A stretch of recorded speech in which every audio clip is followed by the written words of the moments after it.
یہ سین اور شین میں فرق نہیں کر پا رہے ہیں.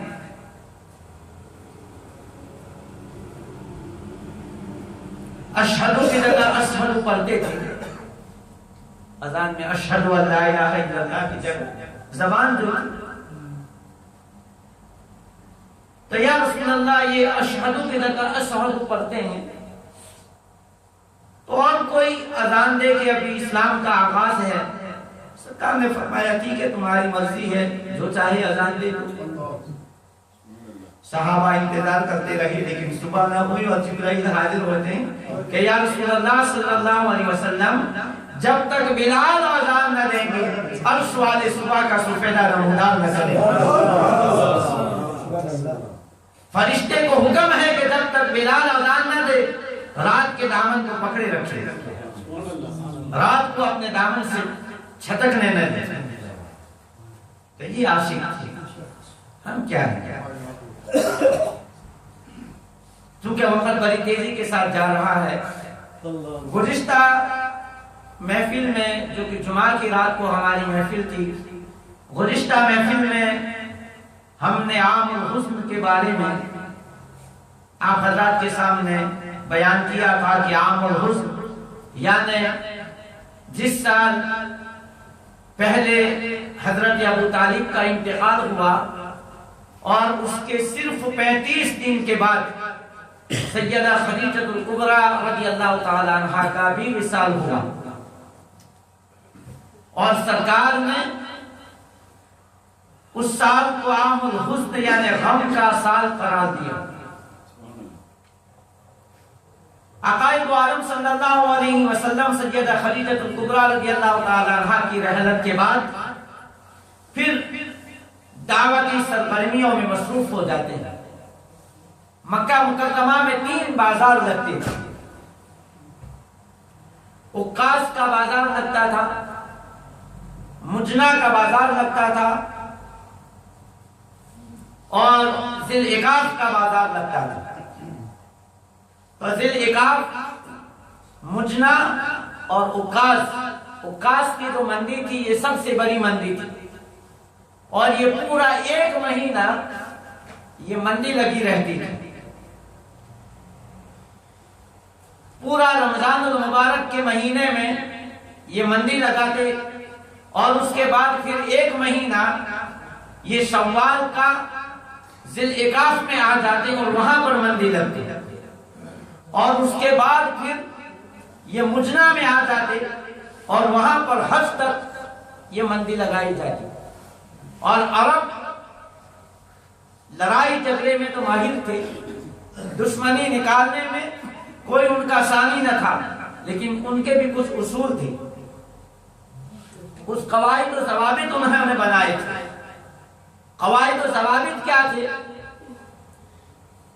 کہ جب یہ منڈیاں لگتی تھی ماہ شوال سے یہ لڑائی جھگڑا چھوڑ دیتے تھے. ایون باپ کا یا بھائی کا یا بیٹے کا قاتل بھی اگر سامنے آ جائے اس پر بھی وہ ہاتھ نہیں اٹھائے, اس لیے کہ لوگ آرام سے جو سودا خریدنا ہے جو بیچنا ہے وہ بیچ سکیں اور اپنے اپنے گھروں تک پہنچ جائے. یا جس کو حج کرنا ہے وہ کیونکہ یہ تینوں منڈیاں, تینوں مارکیٹ یہ مکہ کے قریب کے علاقے میں تھے, جس کو حج کرنا ہوتا وہ حج کے لیے مکہ مکرمہ آ جاتا.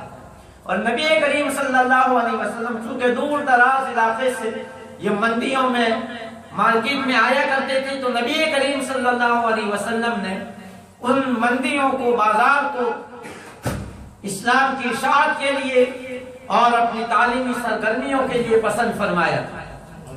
لیکن ابو جہل اور ابو لہب یہ تو ایسے کمینے پن کی انتہا رکھتے تھے کہ جہاں جہاں نبی کریم صلی اللہ علیہ وسلم جاتے وہاں وہاں وہ دونوں بھی پہنچ جاتے. سرکار لوگوں کو بتوں کی پوجا سے منع فرماتے, اللہ وحدہ لا شریک کی عبادت کی دعوت دیتے, لوگوں کو جنت اور جہنم دونوں کے بارے میں بیان فرماتے, اللہ کی عذاب سے ڈراتے, اللہ کی رضا اور خوشنودی کا مقام جنت اس کی طرف ترغیب دلاتے. تو پیچھے بہت سارے صحابہ نے اس کو روایت کیا ہے کہ ابو لہب یہ اس کی آنکھ بینگی تھی، ابو لہب کی آنکھ بینگی آنکھ تھی۔ فرماتے ہیں کہ میں نے اپنے والد سے پوچھا کہ یہ بینگی آنکھوں والا کون ہے جو ان کے پیچھے پیچھے مخالفت کر رہا ہے؟ تو فرماتے ہیں کہ میرے والد نے کہا کہ یہ ابو لہب ہے جو مکہ کا سردار ہے اور رشتے میں چچا لگتا ہے۔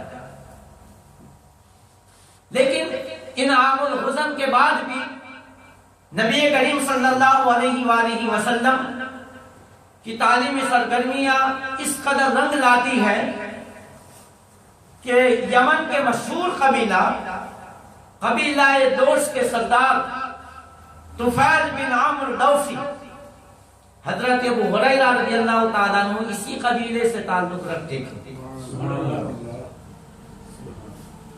کفار مکہ کا رویہ یہ تھا کہ یہ مکہ کے راستوں میں بیٹھ جاتے تھے اور جو کوئی باہر سے آنے والا ہوتا اس کے کان مکے کے باہر سے ہی بھر دیتے کہ دیکھو ہمارے یہاں نعوذ باللہ ایک جادوگر ہے، ایک کاہن ہے، نعوذ باللہ من ذالک، وہ بہکی باتیں کرتے ہیں، تم ان کی باتوں میں نہ آنا۔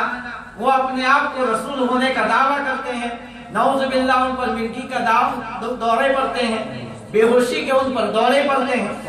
طفیل بن عمرو دوسی کہتے ہیں کہ میں مکہ میں، چونکہ یہ مکہ آیا کرتے تھے، اپنے قبیلے کے سردار تھے، مکہ میں ان کے رشتہ داریاں تو نہیں تھی لیکن دوست بہت تھی۔ ابو جہل ان میں سر فہرست تھا، عقبہ بن ابی معیط، امیہ بن خلف، یہ ایسے لوگ تھے کہ جن کے ساتھ طفیل بن عمرو دوسی کا دوستانہ تعلقات تھے۔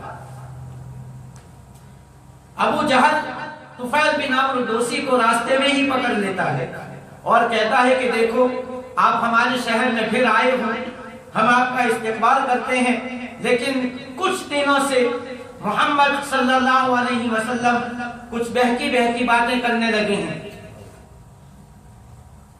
ان پر بے ہوشی کے دورے پڑتے ہیں، ہمارا یہ مشورہ ہے کہ تم ان سے ملاقات نہ کرنا، اگر وہ کوئی کلام سناتے ہیں تو ان کے کلام کو تم سننا نہیں۔ اب طفیل بن عمرو دوسی کے کان ایسے بھر دیے گئے کہ وہ کتراتے تھے نبی کریم صلی اللہ علیہ وسلم سے ملاقات کرنا۔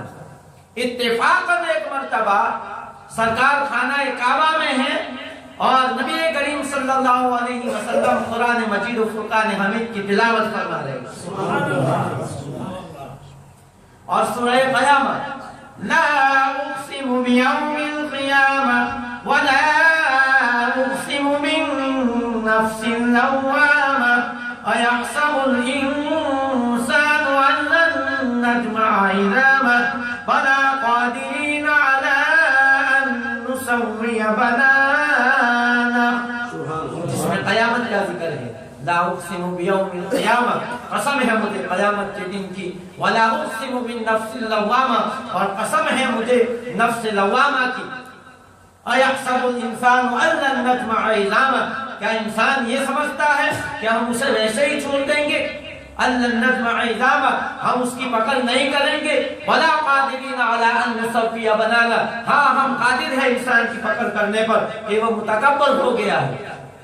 فجمع الشمس والقمر يقول الانسان يومئذ اين المفر كلا لا وزر الى ربك يومئذ المستقر۔ پھر آگے نبی کریم صلی اللہ علیہ وسلم سے فرمایا جا رہا ہے، لا تحرك به لسانك لتعجل به ان علينا جمعه وقرآنہ۔ اے محبوب اپنے آپ کو تکلیف نہ دو، یعنی جب سرکار قرآن مجید نازل ہوتا تھا تو جلدی جلدی اس کی تلاوت فرماتے تھے تاکہ کہیں ذہن مبارک سے نکل نہ جائے۔ سرکار بڑی تیزی کے ساتھ اس کو دہرایا کرتے تھے، تو قرآن نے کہا لا تحرک به لسانک لتعجل به، اے محبوب اپنی زبان کو زیادہ جنبش دینے کی ضرورت نہیں ہے۔ ان علینا جمعہ وقرآنہ، ہم تیرے دل میں قرآن کو جمع کر دیں۔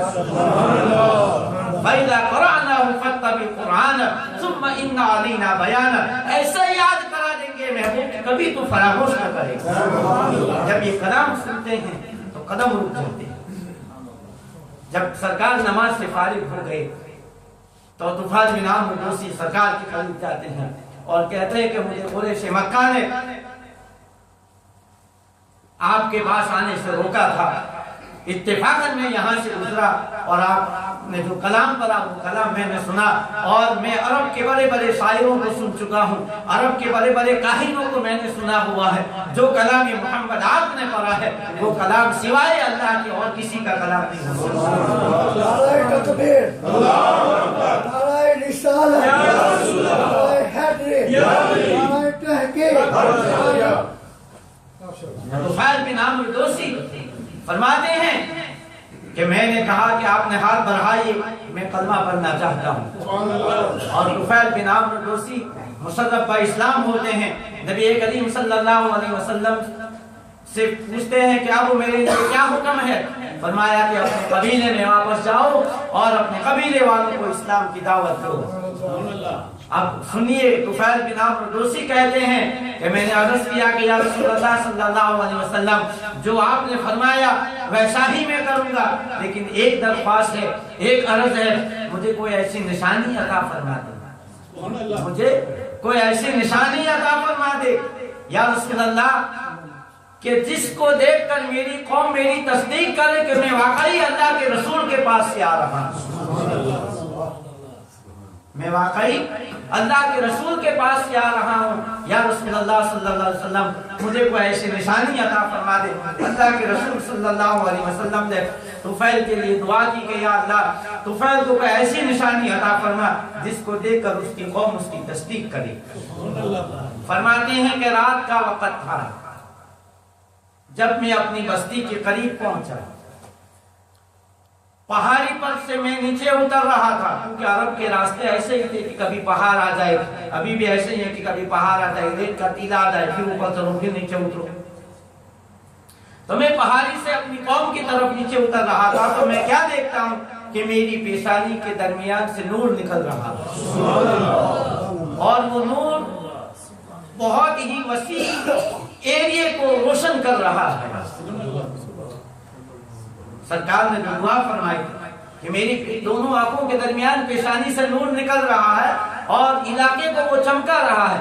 میری قوم دیکھتی ہے پہاڑ کی طرف کہ یہ پہاڑ پر کس چیز کی روشنی ہے، میں ان کی آوازوں کو سن رہا ہوں۔ میں نے اللہ کی بارگاہ میں عرض کیا کہ یا الہ العالمین، کہیں میری قوم میری پیشانی کے درمیان چمکنے والے نور کو کوئی عیب نہ تسلیم کر دے کہ کہیں اس کو برس کا داغ تو نہیں ہو گیا، یا الہ العالمین اس کو کسی اور جگہ منتقل فرما دے۔ فرماتے ہیں کہ میں نے جو چھڑی پکڑی ہوئی تھی وہ نور نکل کر اس چھڑی کے اندر آ گئی، اور میری چھڑی جو تھی وہ نور سے چمکنے لگی۔ میں اپنے گھر گیا، اپنی بیوی سے کہا کہ اب میرا اور تمہارا رشتہ ختم ہے۔ بیوی نے کہا کیا بات ہے؟ کہا میں تو مشرف اسلام ہو گیا ہوں، تم ابھی اسلام قبول نہیں کیا، لہذا میرا اور تمہارے راستے الگ ہیں۔ فرمایا جو تمہارا مذہب وہ میرا مذہب۔ باپ آئے صبح میں، فرمایا یہ ہمارے والد محترم، اب ہمارا اور تمہارا کوئی رشتہ نہیں ہے، میں مسلمان ہو چکا ہوں۔ والد نے بھی فرمایا کہ بیٹے جو تیرا مذہب ہے وہ میرا مذہب ہے۔